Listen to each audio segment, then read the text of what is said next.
They made me the fall guy for a scandal I had nothing to do with. While I watched my name crumble, I built a startup using everything I learned from them and poached their best engineers.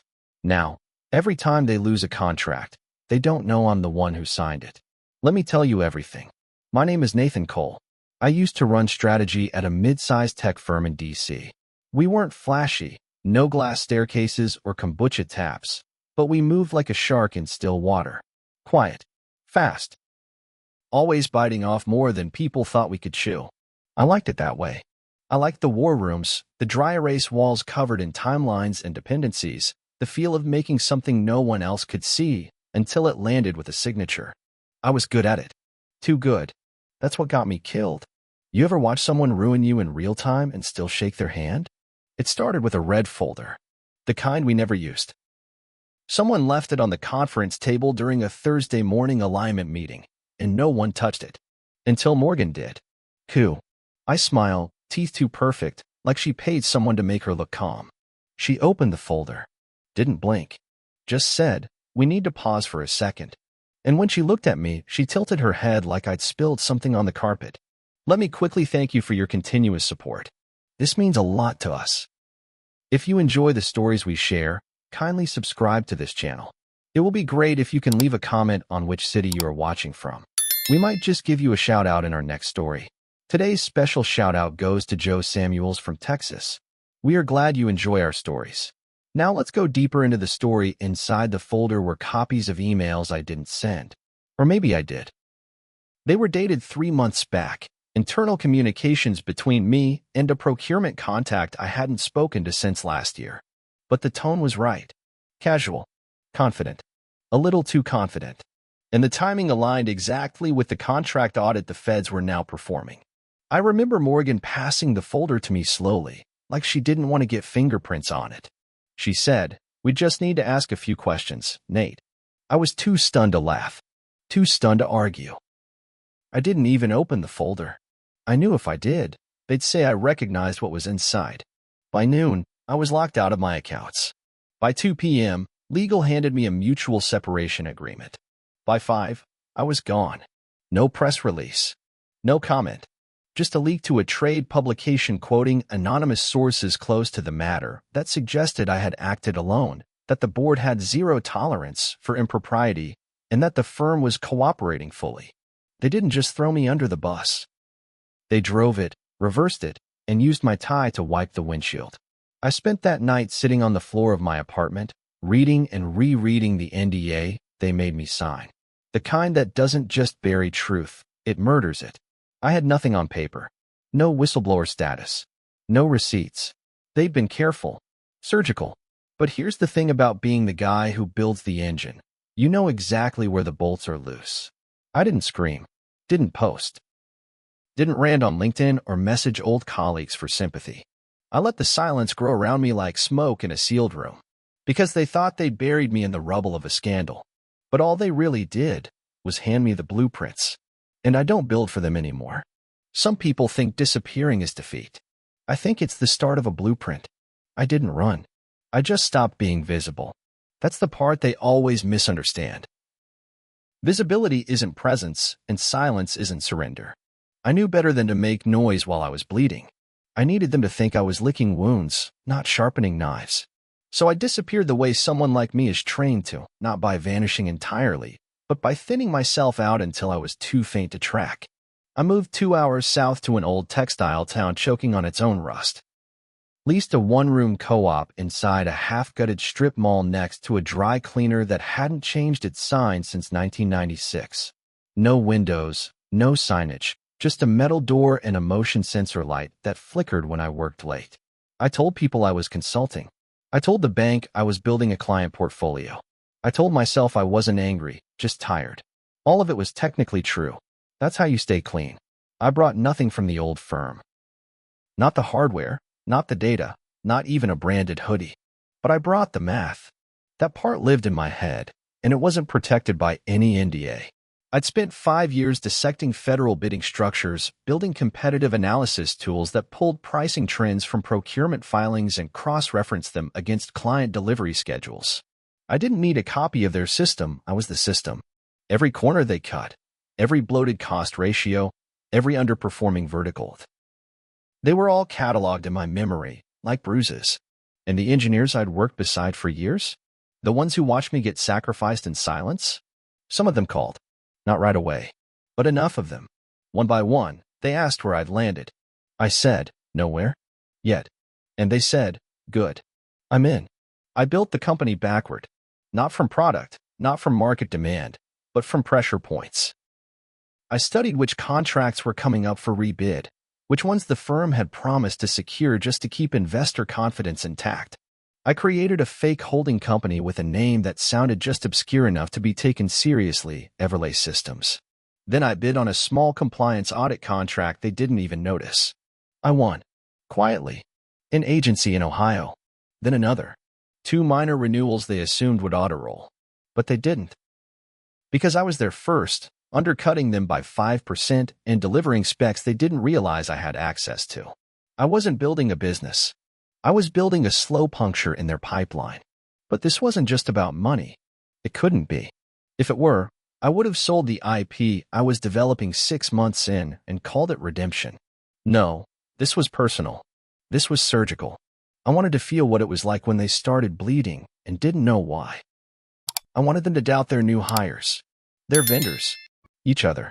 I wanted Morgan to sit in a boardroom with a dozen men who used to trust her, wondering how she let something slip. I wanted them to feel off balance, like I had when I held that red folder and realized no one was going to save me. The engineers never asked what we were really doing. I don't think they needed to. People don't always need full truth, they need alignment. I made sure they were paid well, heard often, and protected fiercely. We worked remote, then hybrid, then retreated fully online again. No office, no signage. I told them we were lean. I told them we were nimble. I told them this was the future of post-corporate tech. And they believed me, not because it sounded good, but because I sounded calm. That's what betrayal teaches you. Control your voice, and people will follow you anywhere. Especially the ones who've been burned before. I started tracking news alerts on my old firm like it was a weather report. They were still winning contracts, but the timelines were slipping. A few project delays here, a few quiet staff departures there. Their flagship integration in Illinois missed a Phase 1 deadline by 6 weeks. The story didn't make TechCrunch, but it made it to the inboxes of every procurement officer in the region.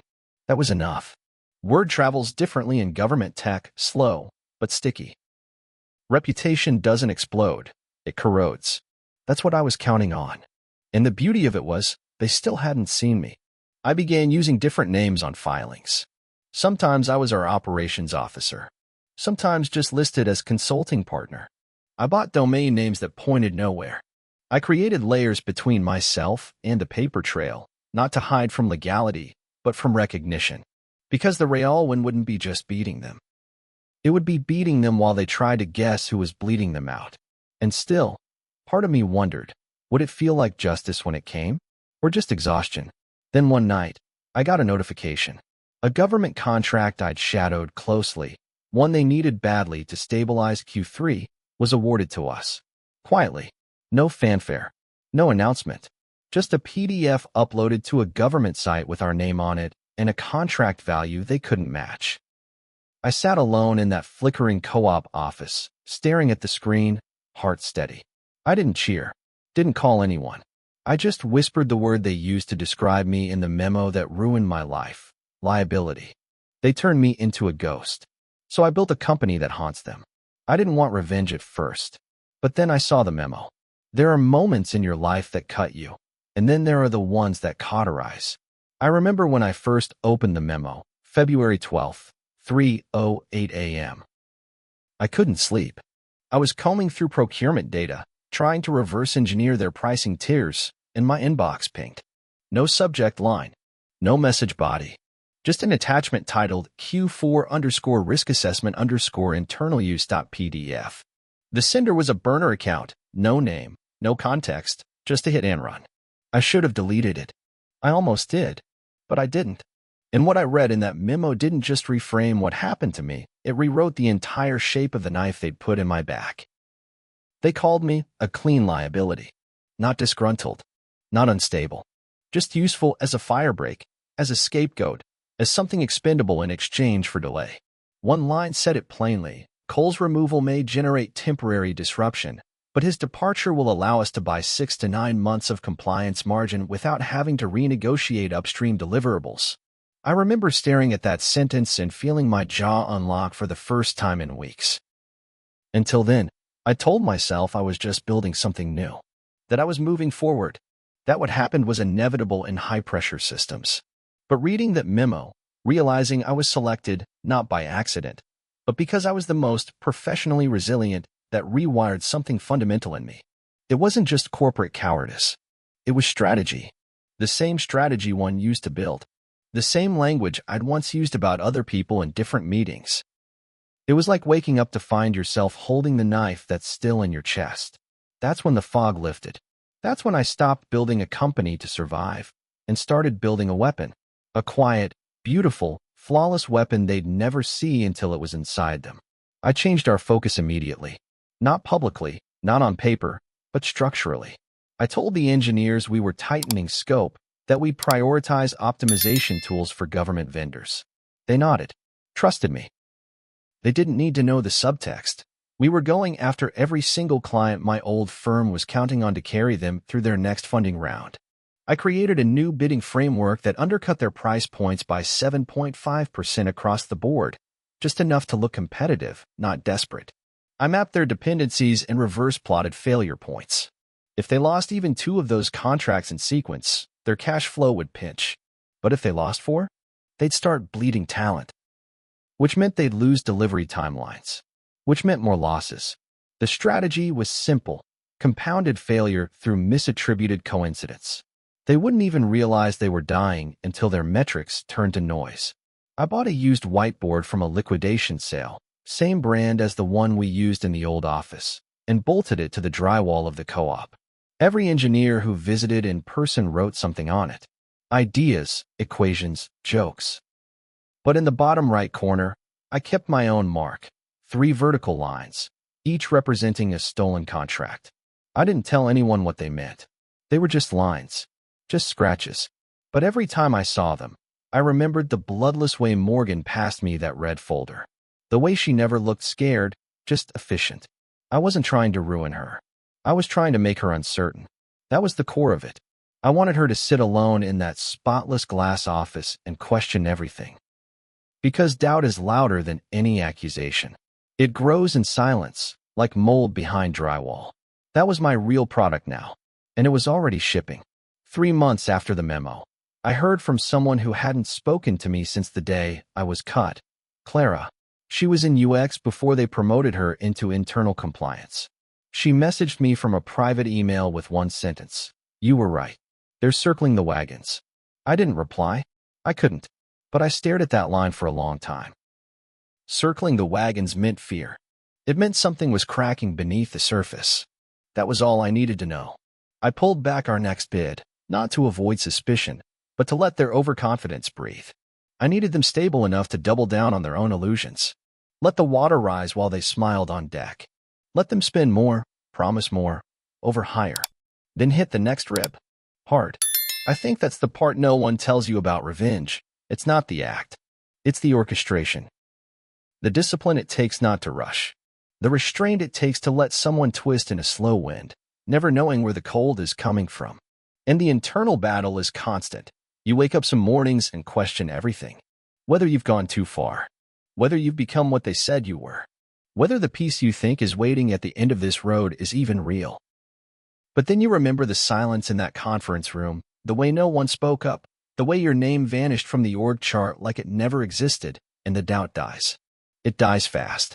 I started keeping a journal again. Just a plain Moleskine, tucked inside a drawer with a broken lock. I wrote down every contract we touched, every call I took, every person I used to work with who suddenly showed up in my periphery. I wasn't tracking targets, I was tracking weight, emotional load, psychological debt. I knew at some point I'd need to release it. Not because I'm noble, but because you can't carry the war forever. It turns on you. So I made a rule. When the lines on the whiteboard reached 10, I'd decide. End it. Sell. Vanish. Something. But not until then. Not until the silence got loud enough to echo. By the time that spring hit, we had 4 lines on the board. For quiet victories. For times I saw their name lose and ours appear. No press. No noise. But in one of the contracts, a name appeared in the appendices, Morgan Lane, listed as strategic liaison. I traced my finger across the letters slowly, like reading the obituary of someone still alive. That's when I knew. I wasn't just building a company anymore. I was designing an endgame. I didn't show up in ways that made sense. That was the point. If I'd arrived in a tailored suit, with a pitch deck and a recycled TED talk about disruption, someone would have flagged me. Instead, I came as a question mark. A ghost with a badge. I attended panels as Nathan C. Always abbreviated, always casual. Wore neutral colors. Sat in the back. Took notes. Asked questions during Q&As, but only the kind that made people glance sideways at each other afterward, wondering how I knew what I knew. I didn't want applause. I wanted discomfort. I wanted the CTO of my old firm to fumble through a jargon-laced response when I gently asked whether their new integration platform was backward compatible with the 2022 contracting standards for cross-agency modularity. It wasn't, and he knew it. And so did anyone else in the room who'd been paying attention. I left before the panel ended, walked out without a word, but not before I saw him pull out his phone, texting someone. Probably Morgan. The quiet was beginning to crack. You could feel it. In follow-up emails I'd never subscribed to. In job postings that didn't match the narrative. In the way my old firm started showing up at conferences they used to skip, sending junior staff who didn't have the language for high-stakes client salvage. That's how I knew they were flinching. You don't send interns to clean up blood. You send them when you're out of options and trying to appear unbothered. But I wasn't trying to destroy them overnight. That would have been too merciful. I wanted the contracts first, then the talent, then the trust. Not theirs, everyone else's. I wanted their name to become synonymous with instability. Not fraud, not failure, just uncertainty. And in our business, that's a death sentence. By late summer, we'd hit contract number 6. 6 lines on the whiteboard. I started marking them in red instead of black. No one asked why. No one had to. The engineers weren't naive. They'd worked in the industry long enough to smell what was happening, even if I never said it aloud. We'd hired 2 people from firms that used to compete directly with mine, and I made sure to keep them siloed, need-to-know basis, firewall to hell. I wasn't building culture. I was managing containment. Because this wasn't about celebration. This was about execution. And silence was still our sharpest weapon. That's when I saw her in person for the first time since the Betrayal Morgan. It was an ethics panel of all things, hosted at a think tank in Arlington. She was one of the guest speakers. The theme was post-scandal integrity architecture. I nearly laughed out loud when I saw her name on the program. She stood there, polished as ever, her voice tight and professional, describing how transparency and strong systems saved their firm from a rogue actor. That's what she called me. A rogue actor. Like I was some random bullet in a well-oiled machine. I sat in the back, in a gray hoodie, anonymous. She never looked my way. But someone else did, Clara. She spotted me near the door as the panel ended.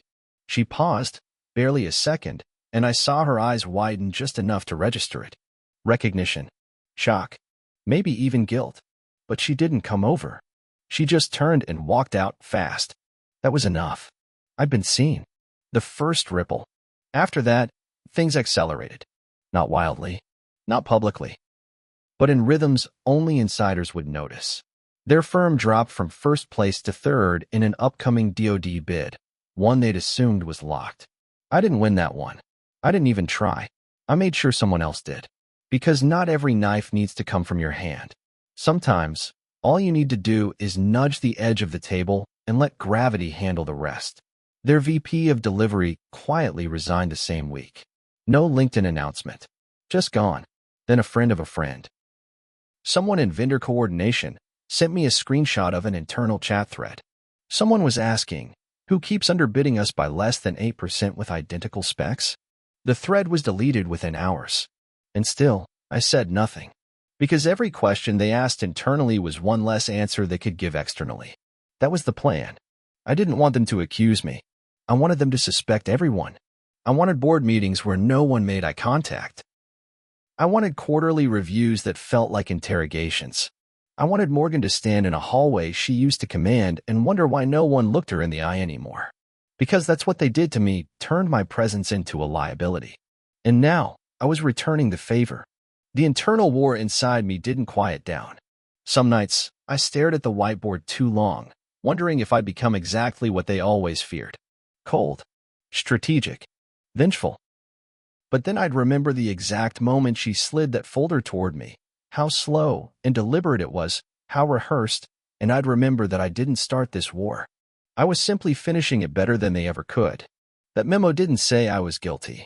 It said I was convenient. And that was the moment I stopped being human to them. So no, I wasn't being cruel. I was being precise. 8 lines now. 2 more, and I'd hit the threshold.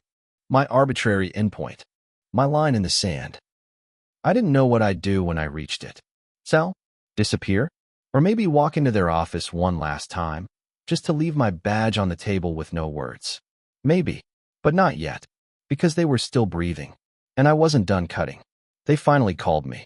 I let it ring. The first time the phone rang, I stared at the screen without moving. It was a number I recognized. Not saved, not labeled, but imprinted. You don't forget the area code of the people who burned you. I let it ring once, twice, then silenced it. They didn't leave a voicemail, just hung up.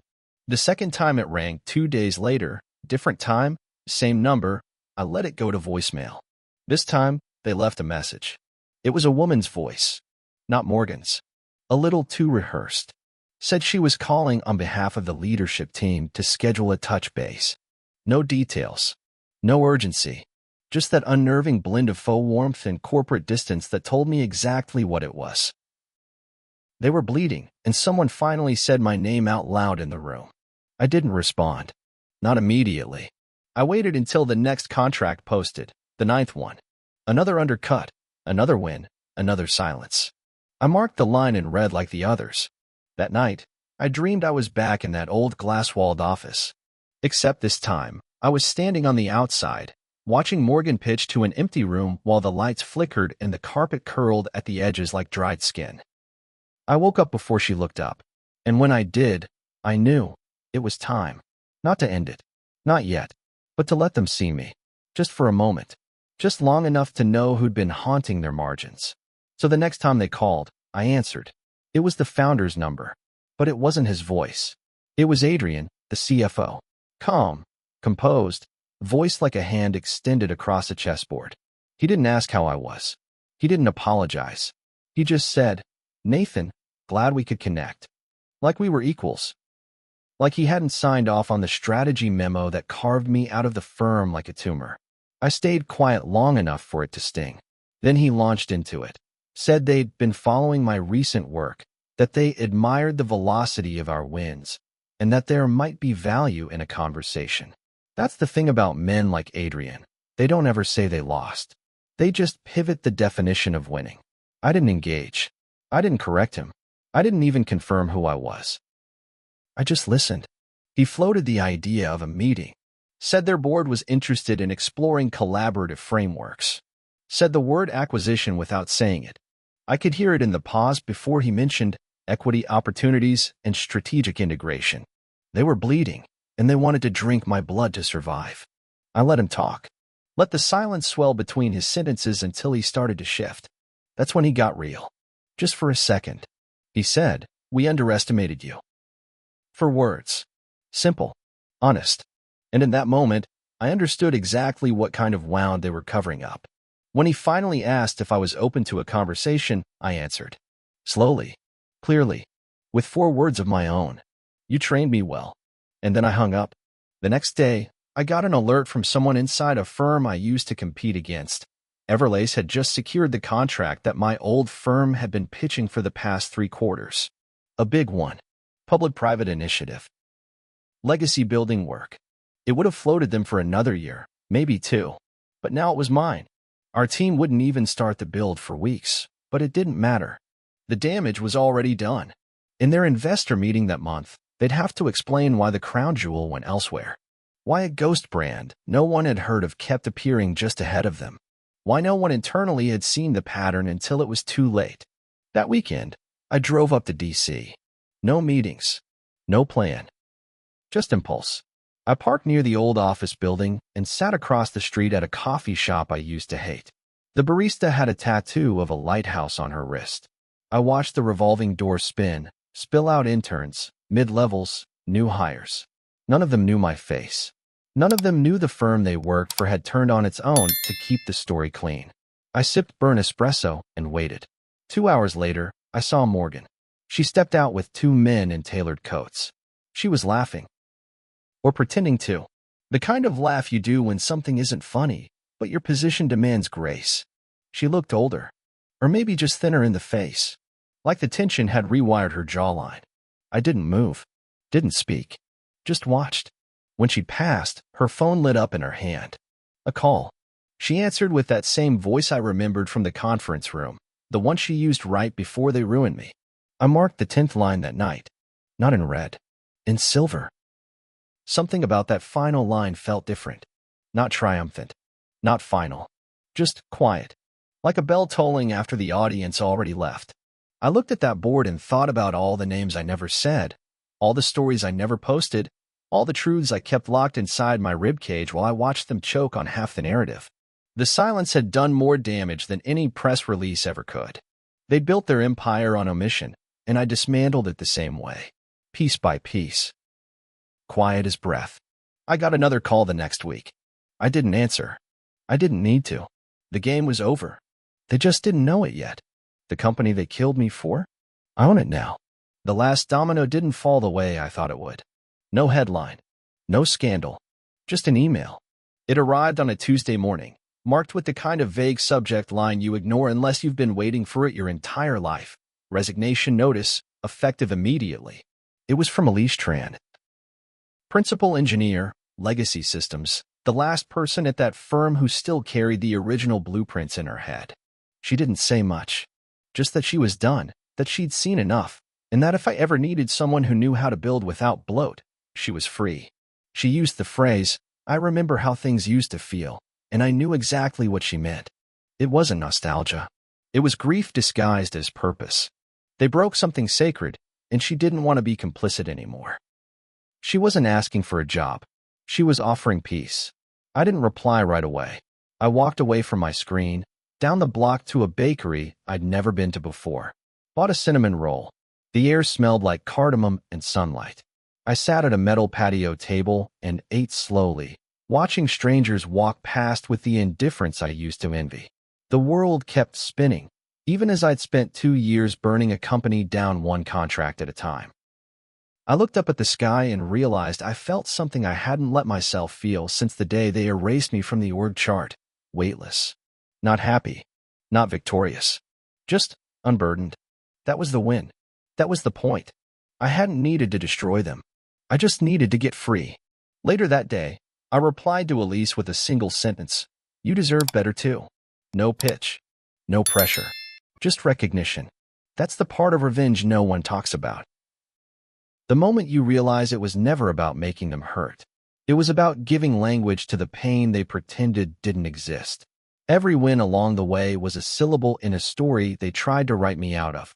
And now, with that 10th line etched in silver on the whiteboard, the story belonged to me again. Not for anyone else. Not for validation. Just so I could look in the mirror and see a man who chose precision over rage. The firm didn't collapse. Not exactly. It limped. Quiet layoffs. Deferred deliverables. A funding round that got restructured into something they never announced. They stopped speaking at conferences. Morgan stepped down 6 months later, citing personal priorities. I never bothered to confirm whether she took another role. That wasn't the point anymore. Watching them unravel wasn't satisfying, it was quiet. Like watching fog clear from glass you didn't know you were behind. I didn't want her ruined. I just wanted the part of me she silenced to speak again, in contracts and clients and stolen ground reclaimed without force. I got invited to speak on a panel that fall. Ethics in procurement. The irony wasn't lost on me. I declined, but I sent someone from our team, Camila, a systems analyst I'd hired straight out of grad school, who didn't know a thing about what had been done to me. She spoke beautifully, I heard. Not about punishment, but about structure, sustainability, and how companies are built from the inside out. I watched the clip later. There was something in her cadence that reminded me of how I used to sound, before the silence, before the burn. It felt like passing something forward, something clean. That's what mattered now. Legacy, not revenge. I finally took the whiteboard down. Not ceremonially, just practically. The walls in the office needed repainting, and I figured it was time. I stood with the drill in my hand, staring at the 10 lines for the last time. I ran my fingers across the silver one. It wasn't just ink. It was closure. I didn't feel proud. I felt still. And in that stillness, I realized I didn't need to hold the story so tightly anymore. It had done what it came to do. It had given shape to a pain I thought would devour me. And now, I was walking out of the fire, not charred, but tempered. We renamed the company. Just a little. Dropped the placeholder name. Rebranded softly. I let the team pick the new one. They chose something I wouldn't have. That was good. That meant it wasn't about me anymore. I stepped back from the CEO role and handed it to someone younger, sharper, less haunted. I didn't leave. I just let go. Because revenge is a terrible god to worship once the storm is over. It doesn't feed you. It only fills the hollow space where grief used to live. And if you don't release it, it will rot you from within. Sometimes, I still walk by their old building. It's half empty now. New name on the directory. Different tenants. One of the interns I used to train runs a startup on the 4th floor. He passed me on the stairs once and nodded politely, no recognition in his eyes. That was the moment I knew it was truly over. The world had moved on. And I had too. Slowly. Carefully. Without a press release or a mic drop. Just a man rebuilding something sacred beneath his own skin. One day at a time. Every time they lose a contract now, they still don't know I'm behind it. But I don't keep score anymore. Because the story was never about revenge. It was about getting my name back. And now, I write it everywhere. If this story gripped you, if you've ever been the one they underestimated, the one they tried to erase, then hit that subscribe button. I tell stories like this every day. Raw, personal, and built for anyone who's ever stayed silent while the world moved on. Stick around. Your story isn't over either.